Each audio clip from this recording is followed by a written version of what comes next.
ఎన్ని అపవాది దాడులు ఈ సంవత్సరం అంతా, ప్రతి దాడిలో మనల్ని కప్పుతూ భద్రపరుస్తూ క్షేమముగా బయటికి తీసుకొచ్చిన దేవునికి స్తుతులు తెలియజేస్తారు.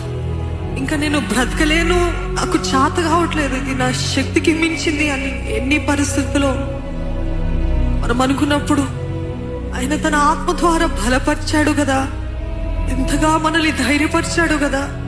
లేదు, నువ్వు చావకూడదు, నువ్వు సజీవుడిగా ఉండి ఆయన కార్యాలు వివరించాలని మనల్ని బ్రతికింపజేశాడు కదా దేవుడు. ఈరోజు ఈ బ్రతుకు మనకు ఉందంటే అది ఆయన ఇచ్చిన కృపనే. లేకపోతే ఎప్పుడో మన పరిస్థితులు చూసి మనం భూమిలో మృంగివేయబడే పరిస్థితి ఎదుర్కొండే వాళ్ళం. ఒకసారి సంవత్సరం అంతా ఎన్ని తెగుళ్ళుండి, ఎంత కీడు నుండి, ఎన్ని బాధలుండి, ఎన్ని సమస్యలుండి ఆయన విడిపించాడో జ్ఞాపకం చేసుకుందామా. యేసయ్యా నీకు వందనాలయ్యా, యేసయ్యా నీకు వందనాలయ్యా. కంటి పాపగా నన్ను కాచి కాపాడావయ్యా, కంటికి రెప్పవలే నన్ను దాచిపెట్టిన దేవా, ఏమిచ్చి నీ రుణాన్ని తీర్చుకోగలుగుతామయ్యా. యేసయ్యా నీకు వందనాలని మనస్ఫూర్తిగా ఆయనకి ఇస్తున్నాం.